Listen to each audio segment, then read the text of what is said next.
Chaque match est une confrontation avec soi-même. Les joueurs ne se battent pas seulement contre leurs adversaires, mais contre leurs propres limites. À la fin, ce n'est pas le score qui reste, mais la force de caractère qu'ils ont forgé à chaque échec et à chaque victoire. Car c'est dans ces moments cruciaux, loin des projecteurs, qu'ils se préparent vraiment à affronter les défis de demain. Yo l'équipe et bienvenue pour la review exceptionnelle des chapitres 400, 401 et 402. Le manga touche pratiquement à sa fin. On se dirige dorénavant vers les dernières actions de ce match ayant duré près de 18 mois. Ça fait près de septembre 2023 avec son chapitre 345 que l'Espérion U18 lutte face à l'une des meilleures équipes U18 au monde et soyons quand même honnêtes, elle a poussé dans ses retranchements le royaume catalan possédant le meilleur centre de formation au monde.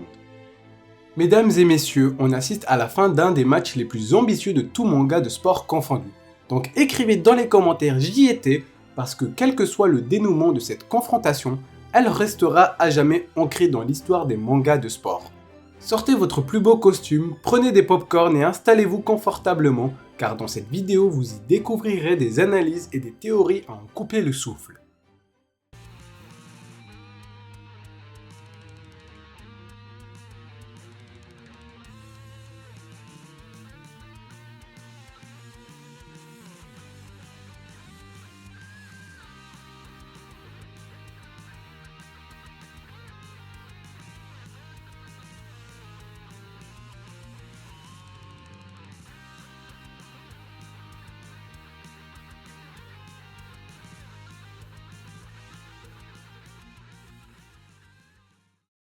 最後の得点シーンあん時はゴール前だけ見たら確かにおっさんの言う通りやけど自陣じゃ味方がこんな風にばらけてた。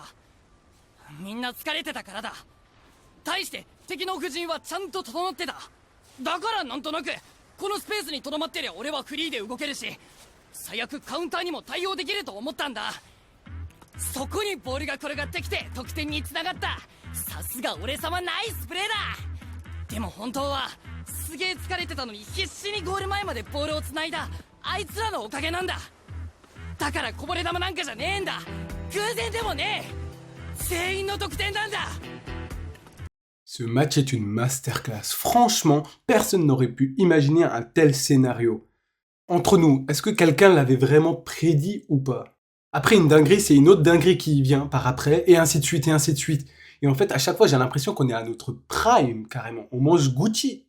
Après l'égalisation de l'Espérion, le rythme du match était censé se pencher vers l'Espérion comme nous l'ont rappelé la foule. Ces derniers soutenant le Challenger ayant risqué un gros pari pour tenter de l'emporter sur le Barça.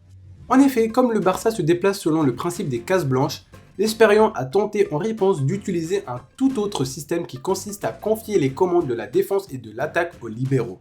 Il faut savoir qu'il s'agit d'un classique disparu depuis l'époque de Franz Beckenbauer, ancien footballeur allemand des années 60. Sur les conseils de son entraîneur, il fait du libéro un atout offensif. En revanche, ce n'est pas lui qui a inventé le poste de libéro, c'est plutôt qu'il l'a réinventé. Avant, les équipes pratiquaient le marquage homme à homme et donc le libéro était le seul joueur laissé libre. Ainsi, par sa liberté sur le terrain, le libéro qui n'est pas marqué peut se joindre à l'attaque et contribuer à l'apport offensif. Le Kaiser analysait et intervenait dans le jeu offensif de son équipe selon ses intuitions. C'est presque pareil ici dans ce match, sauf que l'Espérion se déplace en essayant d'anticiper les intentions de Akutsu. Donc en résumé, Akutsu dirige l'attaque et la défense et Ashito quitte son poste de latéral gauche et se déplace pour aider le libéro. Même eux ne savent pas ce qu'engendrera un tel plan. Ainsi, leur système a permis de plonger les Catalans dans un état de panique, et en vrai, c'est logique que cela ait fonctionné.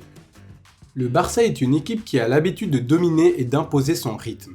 Donc qu'une autre équipe les désoriente en ne sachant même pas les conséquences de leur propre action a permis de déboussoler le Barça. Ça me fait penser à l'expression « pour duper ton adversaire, faut duper avant tout tes alliés ». On apprend enfin ce dont il ne faut pas copier de l'Europe et de ses centres de formation. Au chapitre 337, on avait appris que le football japonais était en retard comparé à l'Europe, car la culture du foot est nettement très différente. En vrai, il n'y a rien de nouveau, c'est juste, je le dis comme ça pour la forme.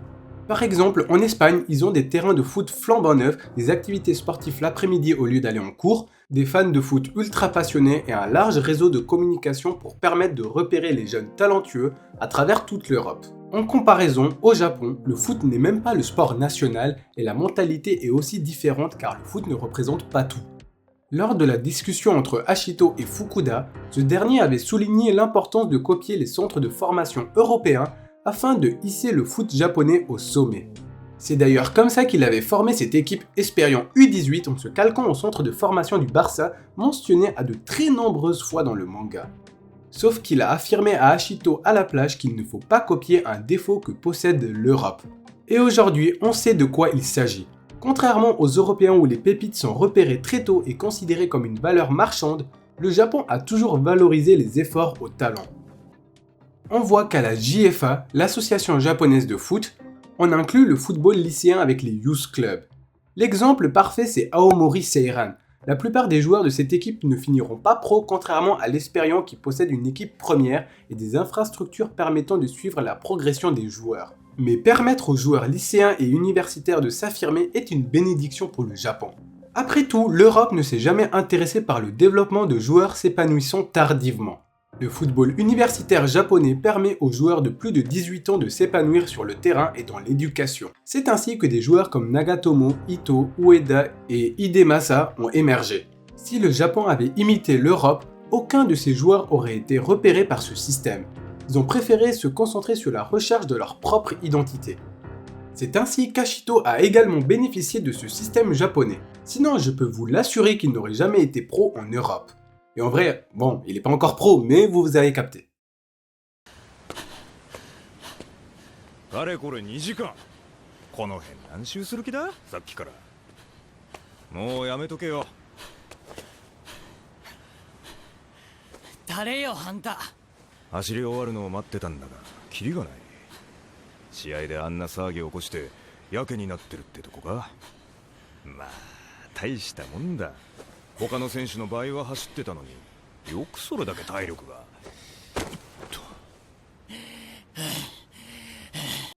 On constate dans ce chapitre pour la première fois de tout le manga les limites de Ashito. À la fin du chapitre 399, on avait vu que les jambes d'Ashito commençaient à trembler. Il semble qu'Ashito a des courbatures. Tout le monde l'a remarqué, que ce soit les entraîneurs du Barça, Otomo, Yuri, Kuribayashi, Shiba ou encore Fukuda. Ce dernier souligne notamment quelque chose de très important. Le football de haut niveau est souvent une guerre psychologique qui peut avoir des conséquences très néfastes pour le corps. Ashito, qui d'habitude a une endurance illimitée, n'a jamais ressenti ce niveau d'épuisement tout au long de sa vie. Le Barça cherche donc à exploiter cet instant de fébrilité du côté gauche de l'Esperion en augmentant le rythme de leurs attaques. Eux qui étaient en panique se sont ressaisis alors que les Tokyoïdes se retrouvent au bord du gouffre. Et on le voit avec le retour du système des cases blanches qui était inefficace quelques instants plus tôt. Le Barça n'a pas changé son style de jeu, ils se doivent juste de dérouler leur jeu comme d'habitude sans paniquer. Tous les joueurs du Barça l'ont compris, mais un joueur en particulier semble très déboussolé. Il s'agit de la nouvelle étoile montante du royaume catalan, Damian Quinte. Lors de l'ajustement tactique entre les trois attaquants, il est le seul à tirer une tête de mort-vivant. Puis lorsqu'il reçoit le ballon, seule sa sœur comprend qu'il n'est pas dans son état normal. On le voit bien avec l'utilisation de la question réflexive « Demi, à quoi penses-tu » Elle pousse à la réflexion sur les pensées et émotions de Damien avec l'intention de mieux comprendre ou de trouver du sens sur les actions de son frère. Et juste après, on a accès à ses sentiments avec une focalisation interne. Lui qu'on pensait comme un surhomme, une machine capable de se hisser au niveau mondial, il a refoulé au fond de lui ses émotions tout au long de son périple depuis sa rencontre avec Kuribayashi en Espagne il y a des années. Ses souvenirs ont refait surface à la vue de son vieux rival. Il ne peut plus continuer à être frustré comme il l'a été dans le passé. Et c'est sur une superbe case d'un 1v1 qu'on a la conclusion de leur confrontation. Bien que Damien ait passé, Kuri a légèrement frôlé le ballon qui part en direction de Chaka avec sa pointe de vitesse, surpassant Ashito sur le ballon. Togashi ayant couvert la zone a dû commettre un penalty qui n'était pas prévu par le Barça, contrairement à ce qui se dit sur les réseaux. On le voit par l'action du coach Romeo hurlant à Chaka de tirer avant que la faute ait lieu. Ce penalty est d'une importance capitale parce que l'avoir en fin de rencontre peut permettre autant au Barça de l'emporter dans ce match que l'Esperion peut renverser une énième fois le jeu. Tokyo City Esperion FC ユース監督福田達也だユース J リーグクラブ各々が持つ高校生年代の育成組織のことだ俺には野望がある俺の作り上げたクラブで世界を掌中に収める世界への踏み台じゃない我がクラブこそが世界だと。バルサもマドリーもマンチェスターもミランも叩き潰す。その野望の全てを担うもの、それがユースだ。Dans ces derniers chapitres, il semblerait que Kobayashi cherche à montrer l'évolution de tout l'Esperion. Ce n'est pas Kashito qui évolue, mais toute l'équipe cherchant à vaincre leur modèle. On a vu dans un premier temps Akiyama qui s'est inspiré de son modèle et l'a étudié sur le terrain pour parvenir à arrêter le penalty de Chaka. Ici, l'auteur met l'accent sur l'apprentissage et les résultats de ce dernier. T'as carrément Akiyama qui appelle le gardien adverse professeur Starless. En le regardant sur le terrain, il s'est amélioré davantage qu'en assimilant des vidéos ou des entraînements spécifiques. Et on observe qu'il n'est pas le seul à évoluer. C'est aussi le cas de Miyamura, le gardien d'Aomori Seiran. Franchement, ça fait vraiment plaisir de voir sa réaction. Il a un vrai passif avec l'Esperion, mais il a confiance en Aki. Bon, maintenant Yugo, je veux voir la réaction de Kitaro, Ren et de Tripone qui regardent Kuri et Ashito jouer. D'ailleurs, petite parenthèse, mais la dispute entre Chaka et Demian m'a vraiment directement fait penser au penalty gate du PSG entre Neymar et Mbappé. En soi, faire tirer Chaka est une sorte de facilité scénaristique qui a bien été justifiée avec Demian possédant déjà un contrat pro. Les autres joueurs du Barça veulent aussi rejoindre les pros du Barça, ce qui semble logique. Mais faire tirer un penalty à Chaka a permis à Akiyama de s'illustrer aux yeux du monde. Et quel arrêt! Il a été célébré comme un but car il est tellement décisif. Le rôle du gardien est le plus important sur le terrain.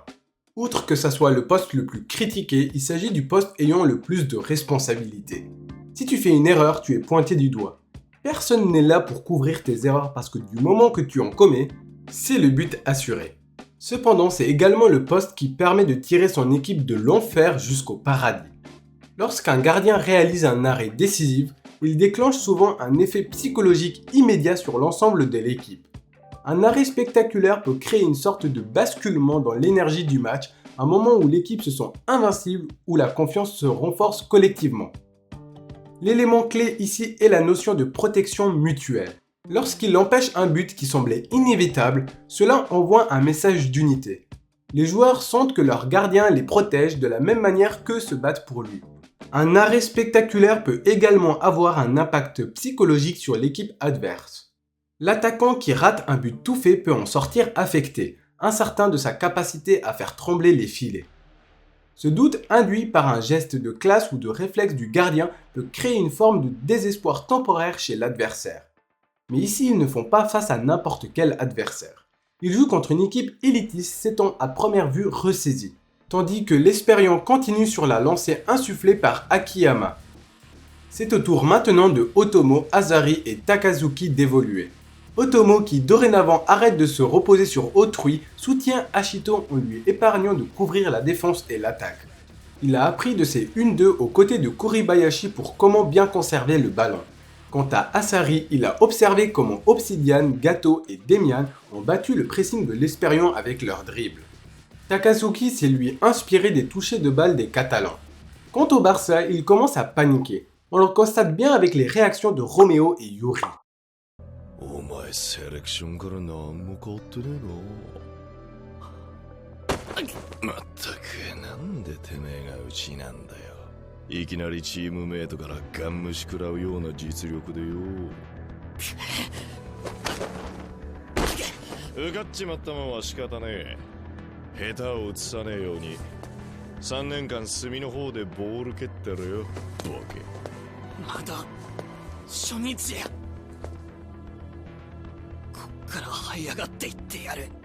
Comme Roméo le dit en fin de chapitre 401, les joueurs japonais n'arrêtent pas d'évoluer pendant le match.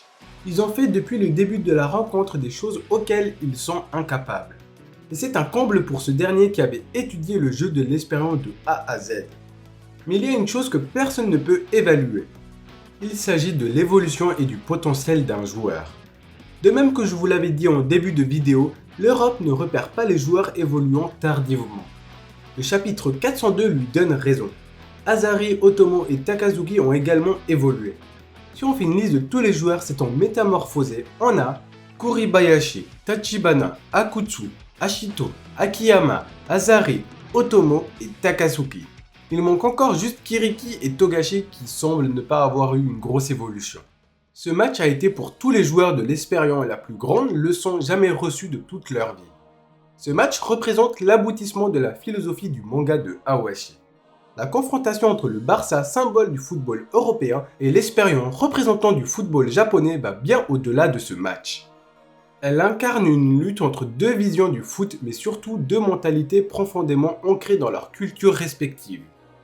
L'Europe, à travers des clubs comme le Barça, représente l'aboutissement de décennies de domination footballistique, un sommet où la technique, l'organisation et le talent individuel se rencontrent pour produire un jeu fluide et innovant.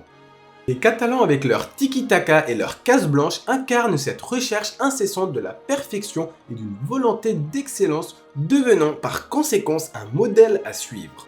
En gros, c'est un football forgé par des générations d'expérience, de succès et d'une culture profondément enracinée. Son histoire compose un héritage dont chaque joueur doit porter le poids. Donc la pression et les attentes n'en sont que plus grandes. Face à cette puissance européenne, l'Espérion symbolise le Japon, une nation qui, malgré des échecs répétés sur la scène internationale, n'a cessé de se relever, de s'adapter et de rêver plus grand. Le Japon, en tant que nation footballistique, a toujours été perçu comme un outsider, une équipe qui n'a pas encore réussi à atteindre les sommets du foot mondial. Mais derrière chaque défaite, il y a un message puissant, l'espoir. L'espoir de croire que même face à la défaite, même face à l'échec cuisant, il est possible de grandir, d'apprendre et de toujours revenir plus fort. Une différence fondamentale entre l'Europe et le Japon, c'est cette notion de persévérance face à l'échec. Le Japon n'a pas l'histoire d'un Barça, mais il a une histoire de résilience, de travail acharné et de remise en question. Chaque défaite est vécue comme une étape vers une meilleure compréhension du jeu. C'est ainsi dire une quête pour se rapprocher toujours plus du sommet. Et pour le coup, franchement, on voit cette différence de mentalité qui se traduit par la manière dont les équipes abordent la compétition.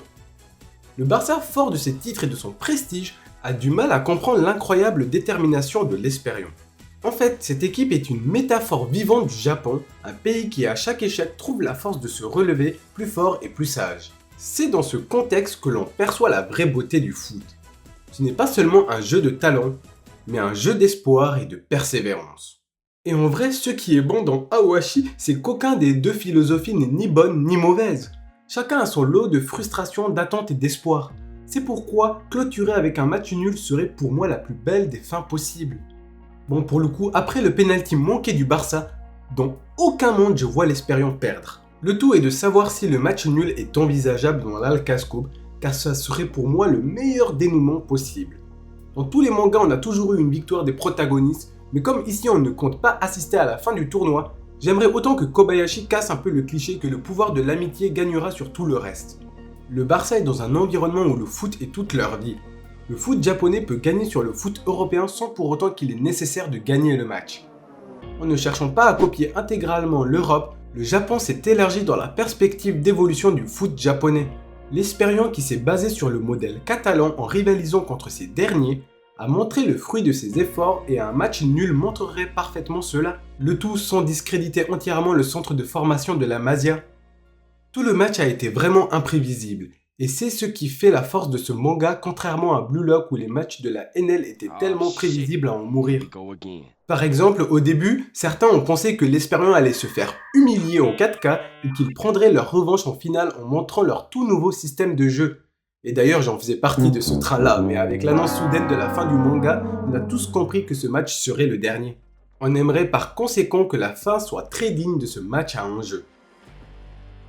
Nul doute qu'après de telles performances, de nombreux clubs européens solliciteront les joueurs de l'Espérion s'étant fait un nom lors de ce match et de ce tournoi. Chers protagonistes, quittez le Japon, découvrez le monde et faites-vous connaître de tous les Européens, et lorsque vous aurez atteint votre apogée au niveau footballistique, revenez au Japon et apportez votre expérience acquise tout au long de votre carrière. Hissez le football japonais au sommet et lors de vos fins de carrière, entraînez la nouvelle génération afin que le foot japonais perdure au haut niveau.